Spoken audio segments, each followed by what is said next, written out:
बोलती पुस्तके. ज्यांना वाचनाचा नाद त्यांना बोलती पुस्तके घाली साद. आमचं चॅनल सबस्क्राईब करा आणि सबस्क्राईब करायला इतरांनाही सांगा. नमस्कार श्रोते मित्र हो. बोलती पुस्तके सादर करीत आहे ज्येष्ठ लेखक जयवंत दळवी लिखित कथा धर्म. सिद्धेश्वराच्या देवळातून नागूकाका परत आले. त्यांच्या हातात गंजलेला काजळलेला कंदील होता.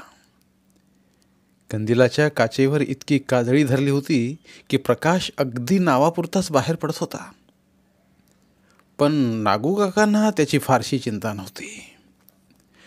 आपल्या पायापुरता उजेड मिळतो आहे तेवढेच खूप झाले, कारण काच काढून ती स्वच्छ करण्याची सोयच नव्हती. तिच्यावर जागोजाग तडे गेलेले होते. तरी ती काच त्याने घेतली तेव्हाच पडवीत बसून तिच्याभोवती बारीक तारेचे जाळे विणून बसवले होते. नपेक्षा आज ती काच मुळीच टिकली नसती.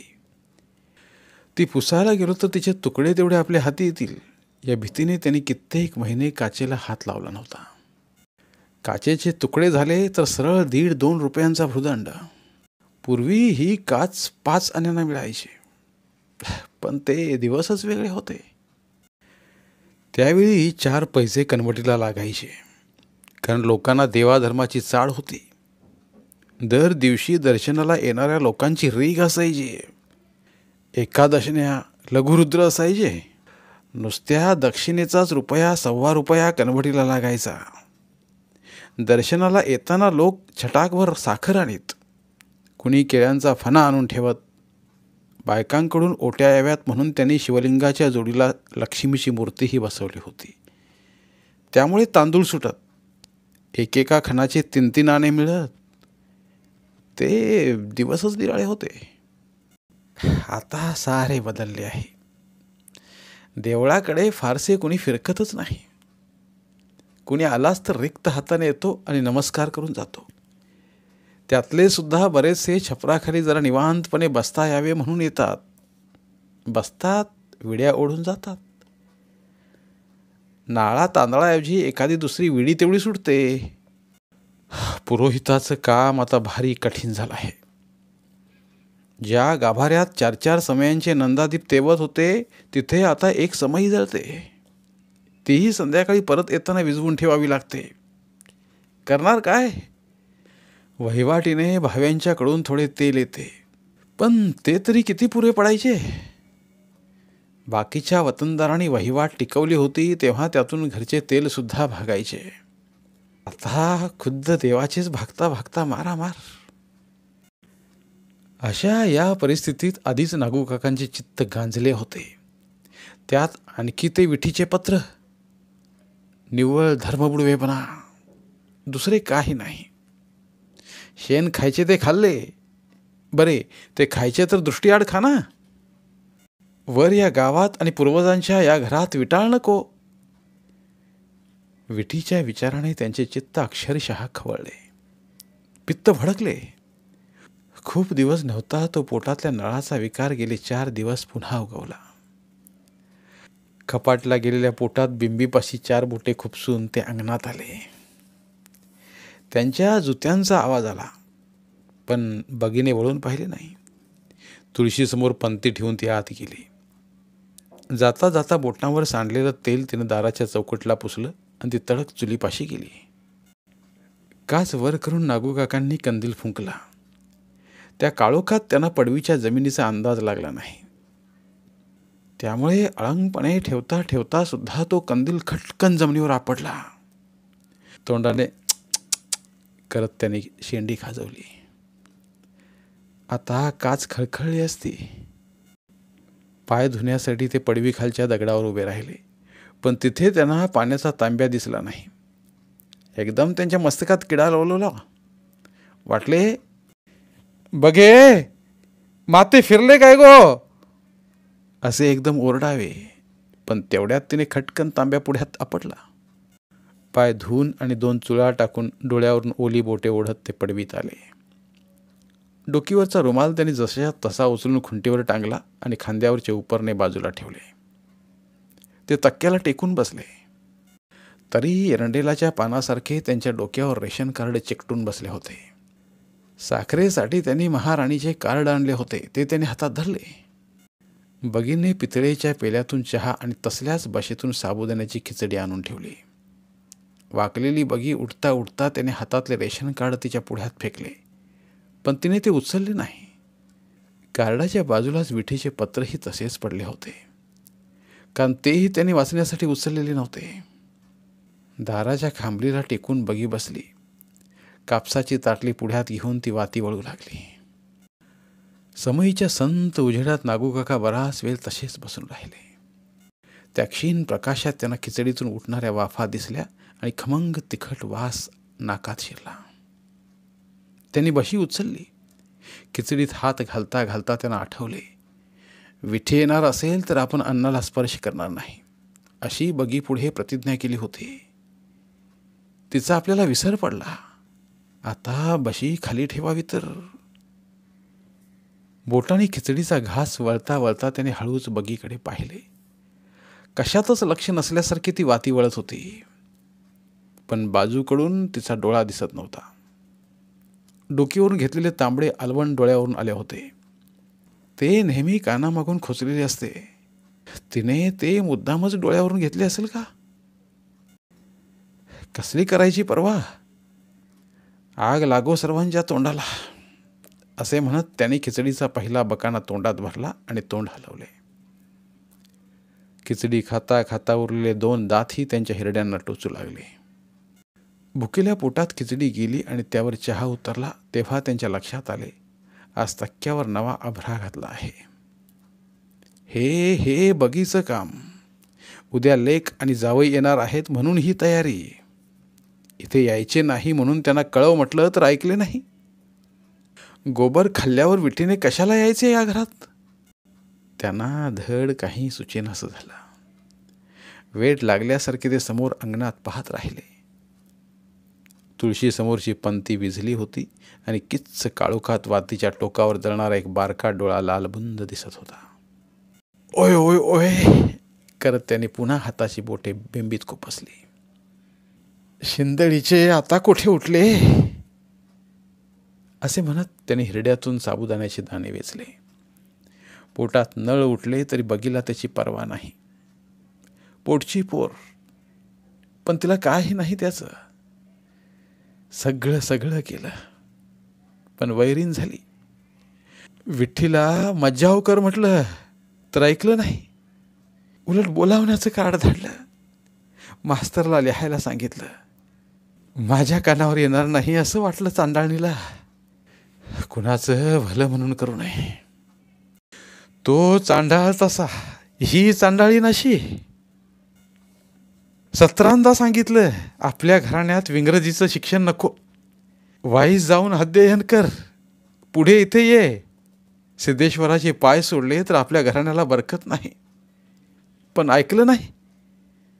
भला मॅट्रिक झाला. शिंचा टिळक आगरकर होणार. अरे ज्यांचे शिक्षण त्यांना लखलाभ. सिद्धेश्वराच्या लेकरांना काय त्याचे. आपण आपले पूजा पाठ करावे. एकादशने आहेत, लघुरुद्र आहेत, ते नाही. मुंबईस गेला, मुरारजी गिरणीत मोठा ऑफिसर झालाय म्हणा. उपयोग काय? वर्षाकाठी धोत्राचे पान तर नाही ना धाडत. गावातले भंडारी जिथं काम करतात तिथं हाही काम करतो. बूट पाटलून घालतो. मी हयात आहे तरी मिशा काढतो. केसांचा भांग पाडतो. अरे शेंडी कापून धर्मबुडवेपणाचे पाप केलेस ते कोठे फिडशील. अभ्यक्ष भक्षण करतो आणि कुलदीपक आम्हाला पिंड देणार. त्याला वाटले यातले काही कानावर यायचे नाही माझ्या. पण सगळे कळते म्हणावे. सुट्टीवर गाववाले सगळे कानावर घालतात. सिद्धेश्वराच्या पायापाशी तेवढी पुण्याई आहे. सिद्धेश्वराचे पाय धरले तर शिंदळीचे हे पुन्हा कोणाड्यात गेले वाटते, असे म्हणून ते जागच्या जागी चुळबुळले. पण बगीने मुळीच हालचाल केली नाही. कोणाडात उंदीर गुडगुडत आहेत, पण बगीला त्याची पर्वा नाही. नारळांची एकदा वाट लागली म्हणजे सुटली. शेवटी त्यांनाच उठावे लागले. त्यांनी समई उचलली. कोणातली काठी हातात घेऊन ते कोनाड्यापाशी गेले. दाराच्या तळाशी भोकावर ठेवलेली फळी बाजूला झाली होती आणि त्यामुळे उंदीर आत घुसले होते. छा छा छा, फळी गो कोणी काढली?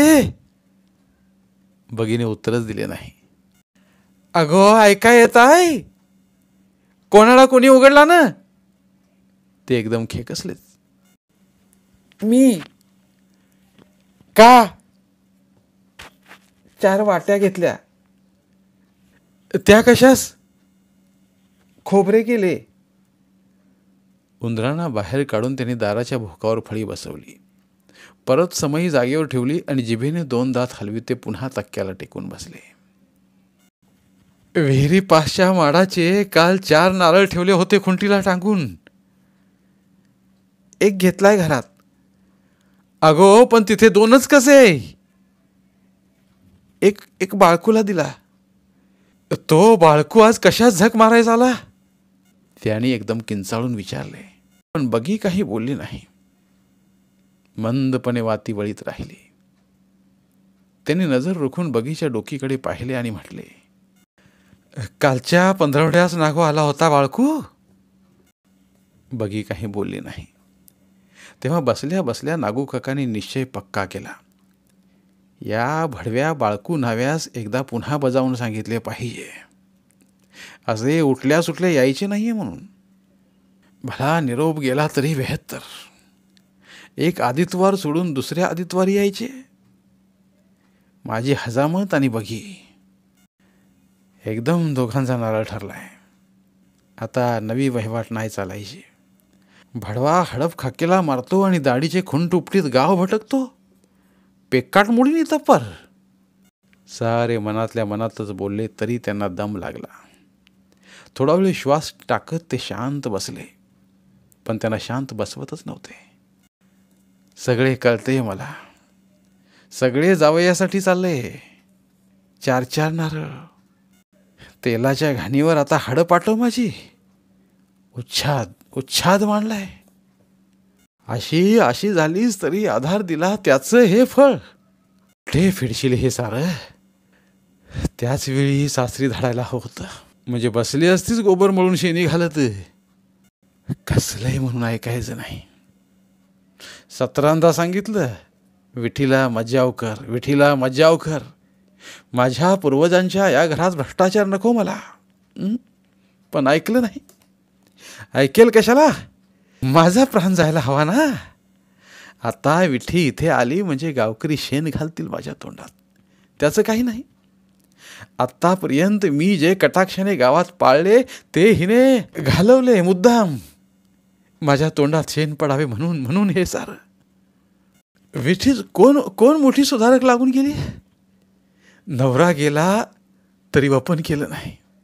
महिन्याभरात कामावर रुजू झाली. तीही काळे कुंकू लावून. सगळं कानावर येत होतं. ही कसली मास्तरकी करणार? कसले शिक्षण देणार? स्वतः धर्माचारांचे कसले शिक्षण नाही. चक्क वर्षभरात दुसरे लग्न करून मोकळी. अरे आहे काय? हा, विधवेने लग्न केले तर धर्माचे काय होईल याचा काही विचार? ते माझं चुकलं. तिचा नवरा गेला हे इथं जरा उशिरा कळलं आणि त्याच वेळी माझ्या अंगात हिवताप.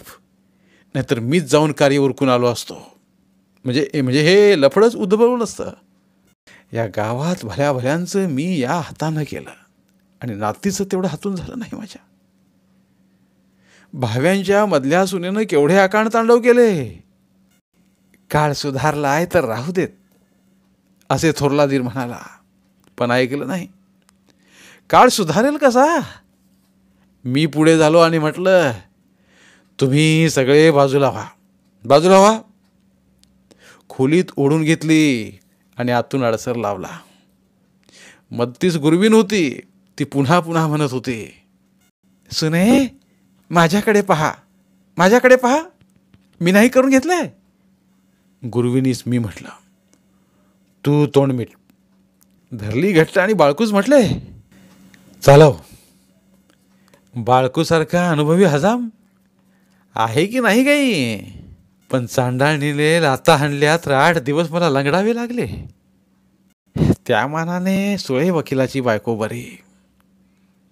बाई, तुझ्या गोवा सद्गती मिळावयास हवी ना, मग उठ बरे. एवढे म्हणताच बिचारी शहाणीसारखी उठली आणि बाळकूच्या पुढ्यात बसली. आदळआपट नाही की आरडाओरडा नाही, चुटकी सरशी आटपले. आता 15 वर्ष झाली, पण बाळकू तिला अद्याप नावाजतो. अशी शहाणी बाई पाहिली नाही असं म्हणतो. जोशांची पोर. तीळ तीळ आतडे तुटले. वय 18चे, गुडघ्यापर्यंत उतरणारे केस आणि चांगले पिंगट. केसास नका हो हात लावू म्हणून कोकलली. बेशुद्ध पडेस तोवर धांगडली. आम्हाला का दुःख झाले नाही? पण धर्मविधीसाठी मन घट्ट कराय पडते. चौघा सावरे ना, तरणी ताठी आणि अंगाने उपाड्याची. बरे घरचे सारे उलटे फिरले, पण ऐकले नाही. चौघांनी मानगूड धरले. बाळकूचा वस्त्राही लागला. रक्तबंबाळ झाली. पंचात केस गुंडाळे तर ही एवढी पोतडी झाली. चिंतूस गडबडने धाडले. म्हटले, धाव आणि तिरडीवर उशीपाशी ठेव. पण चांडाळणीने पंचावर लाथ आणली. ती कळीवर बसली. अद्याप पायाच्या अंगठ्याला सुतळी आवळून बांधावी लागते. आणि या कार्टीने बगीने काय कमी केले? गडबडा माझ्या पायावर लोळली. काका काका, पाय चाटते तुमचे, तसं नका करू, तसं नका करू म्हणून ओरडली. काळजाचे पाणी झालं, पण मनाचा चिरा केला. कोनाड्याच्या खोलीत या हातानं ओढून नेले. म्हटलं, बाळकू हो पुढे. पण तेवढ्यात तिची शुद्धच गेली. बाळकूचे काम सोपे गेले. कान फुंकले, पाणी ओतले, तेव्हा कुठे शुद्धीवर आली. मग आपणहूनच अलवनाचा पदर डोकीवर घेतला. अंगावर पडले म्हणजे मग सगळे सुचते. त्यानंतर 4-5 वर्षे कधी कोनाड्याच्या खोलीत गेली नाही. पण नारळ हवाच म्हटला म्हणजे काय करणार? आता जातेच ना कोनाड्यात. बेतले म्हणजे सगळं जमतं. एवढं एकीकीचं केलं. तिथे काय ही विठी सुटली असती. बाळकूला घेऊन तिच्या गावी गेलो असतो. पण धर्मकृत्य हातून घडायचं नव्हतं ना, म्हणून त्याच सुमारास नेमका तापाने आडवा पडलो. तरीही उठून गेलो असतो. जीवाची पर्वा केली नसती मी. पण दुर्दैवच ठेवलेलं वाढून त्याला कोण काय करणार. त्यामुळे कार्डच येथे उशिरा पोचले. ते तेवढ्या आधी येते तर सगळं व्यवस्थित पार पडलं असतं. तेवढी ती सोवळी झाली असती तर ही आपत्ती कोसळली नसती. बरे, लग्न करून गोबर खायचे ते खा, डोळ्याआड परगावी काय ते करा. आमच्या डोळ्या देखत पापाचे घडे भरू नका तुम्ही. पण ऐकायचं म्हणून नाही. देवाधर्माचा विचार करायचा नाही. जबरदस्तीने गावात घरात भ्रष्टाचार करायचा. अगो, या सिद्धेश्वरासारख्या जागृत दैवतास ते कसे चालेल? बगे, त्याने तिथेच पडल्या पडल्या हाक मारली. पण बगी तिथून कधीच उठून गेली होती. बगे, तुला शेवटचे निक्षून सांगतो.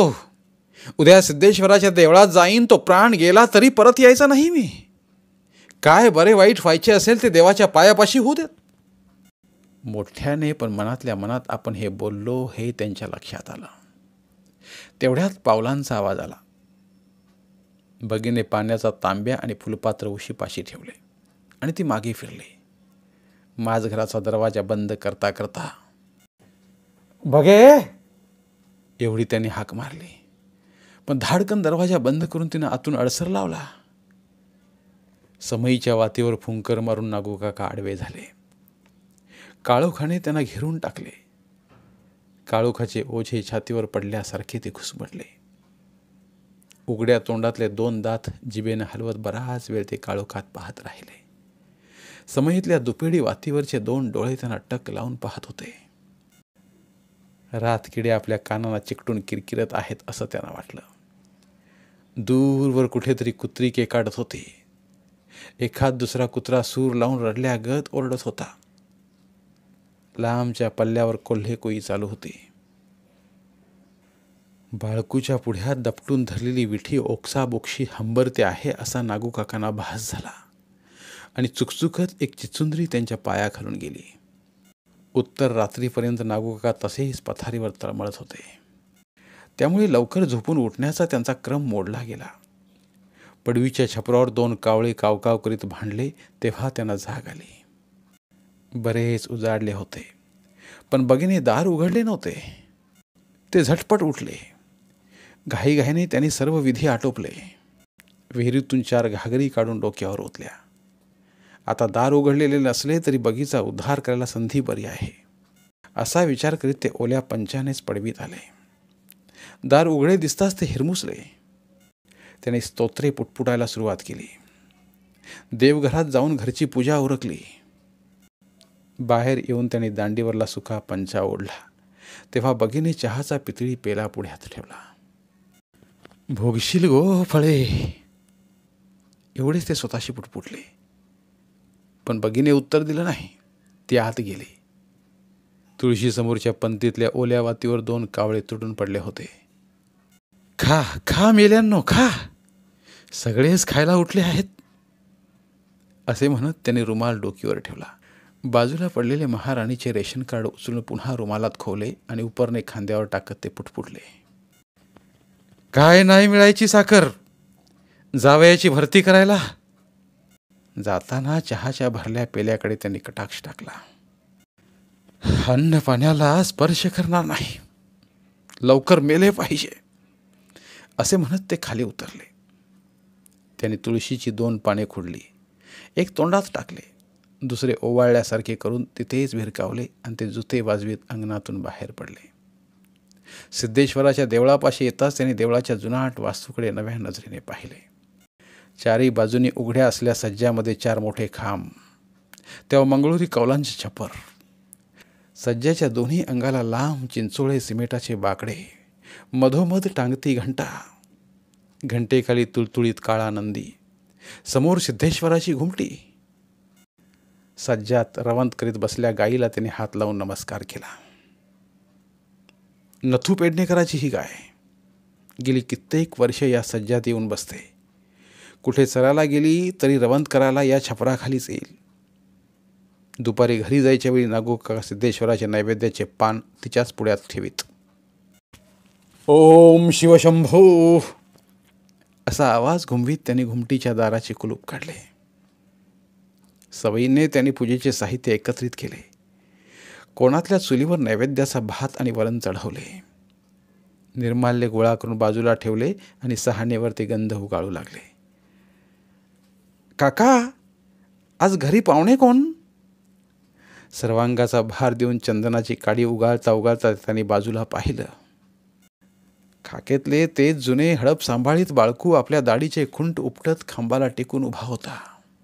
पूजेच्या वेळी आपण बोलत नाही असे भासवण्यासाठी ते तोंड मिटून झपाझप चंदनाला फेरे देऊ लागले.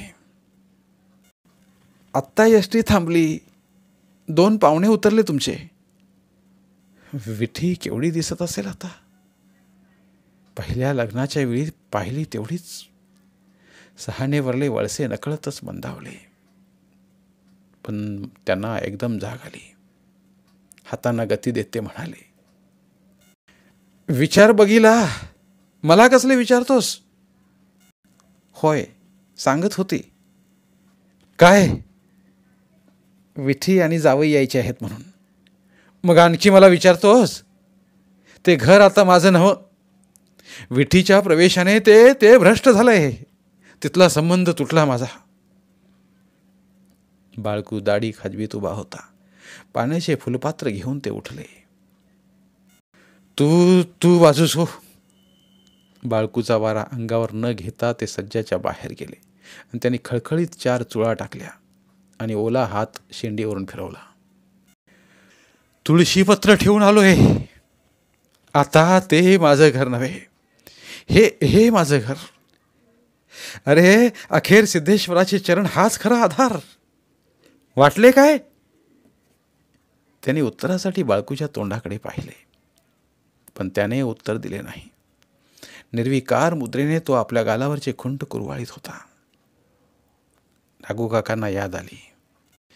बाळक्या, तुला मी पुन्हा एकदा बजावून सांगतो, तू वहिवाट मोडू नकोस. एक आदितवार सोडून दुसऱ्या आदितवारी घरी यायचे. माझी हजामत आणि बगी दोघांचा एक नारळ ही वहिवाट आहे. काल मध्येच कशास येऊन कडमडलास? निरोप धाडला ना. निरोप येवो किंवा काही हो, वहिवाट म्हणजे वहिवाट. पंधरवड्यातून एकदाच. आता इतप्पर मध्ये कधी आलास तर माझ्याशी गाठ आहे. बरे, देवाचा प्रसाद? प्रसाद रे कुठला? आधी देवास मिळाले पाहिजे. देवात पहिला आहे दे. आधी देव आणि मग घेव. तुम्हा लोकांचे उलटेच. आधी घेव आणि देव नाहीच. तू रस्ता धर आता. ओम शिवशंभो असे म्हणत त्यांनी अभिषेक पात्रात तांब्या ओतला. हडपाच्या बाहेर लटकावलेल्या Luti ब्रशाचा cut cut cut cut असा आवाज करीत बाळकू रस्त्याला लागला. नेहमीसारखे ते दुपारी घरी गेले नाहीत. नेहमी गाईच्या पुढ्यात जाणारे नैवेद्याचे पान त्याने आपल्या पुढ्यात ओढले. नुसता वरण भात पोटात रेटला. मग सज्जातल्या एका बाकावर आडवे पडून ते बराच वेळ विचार करत राहिले. डोळे मिटून स्वस्थ पडून राहिले. विचार करता करता एकूण कालगतीचेच त्यांना नवल वाटले. एक काळ असा होता की त्यांच्या शब्दाला केवढी प्रतिष्ठा होती. फिर्याद गुजरावी की नाही, बाहेर गावी कुठल्या दिवशी जावे, खरेदी खत कधी करावे, लग्न जुळवावे की नाही, हे एक का दोन. हर घडी त्यांच्या शब्दावर लोकांची पावले पडत. त्यांच्या शब्दाला केवढी किंमत होती.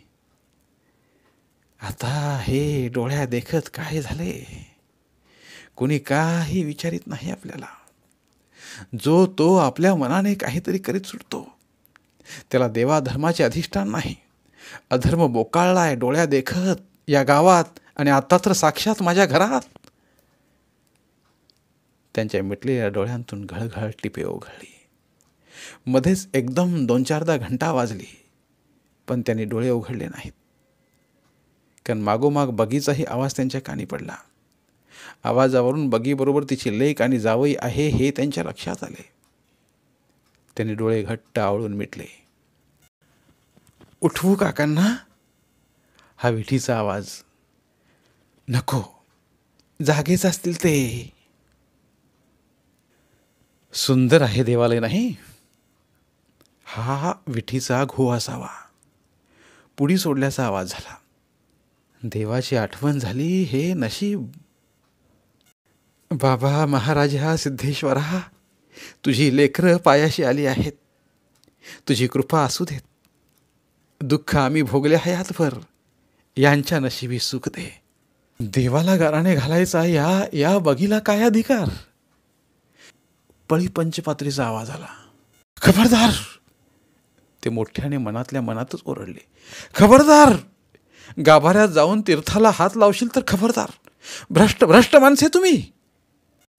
नागू काकांना एकदम खोकल्याची उबळ आली, पण त्यांनी ती दाबून धरली. बाकावर बसून विठीचा नवरा मुंबईच्या देवळाची माहिती सांगित होता. ती ऐकता ऐकता नागू काका मनातल्या मनात म्हणाले, माणसे मुंबईहून आली तर मुरारजीच्या धोत्राचे एक पान आणि सुतरफिनीची पिठ्ठी धाडण्याचं पोराला सुचलं नाही. ही पोटची पोर अधर्मापुरती पोटी आली. पुन्हा फिरल्या पावलांचा आवाज झाला. मग बराच वेळ शांतता. त्यांचे मन हुरहुरल्यासारखे झाले. हळूच डोळे किलकिले करून विठीला बघायला हवे होते. छे छे, काही बघायचं कारण नाही. निदान आपले डोळे मिटेपर्यंत आपण धर्माचरणे राहिले पाहिजे. जगाचा समाचार घ्यायला प्रभू समर्थ आहे. त्यांना अकस्मात आठवण झाली. विठीने देवाच्या पुढ्यात काहीतरी ठेवले होते. चटकन डोळे उघडून ते उठून बसले. अरे रे, अक्कर माशी गाय! देवापुढे ठेवलेली सुत्तरफिनी गाय फस्त करीत होती. नागू काका कळवळून धावले. गायीच्या कुशीवर एक मूठ मारून ते तुटून पडले. गायीच्या तोंडात जाणारे शेवटचे सुतरफिनीचे चाक त्याने ओढून घेतले. गायीच्या तोंडाला सुद्धा सुतरफिनीचा खमंग वास येत होता. द्वाड जनावर, सगळी चाके खाली ना. असली सुतरफिनी इथे दृष्टीत सुद्धा पडणार नाही, असे म्हणत ते पुन्हा बाकावर बसले आणि हाती लागल्या सुतरफिनीची सुते पुरवून पुरवून तोंडात घोळवू लागले. धन्यवाद. पुन्हा भेटूया एका नवीन कथेसह.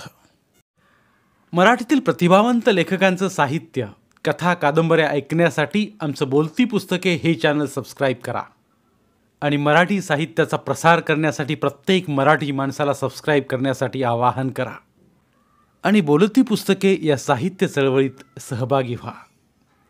आपले पुन्हा एकदा धन्यवाद.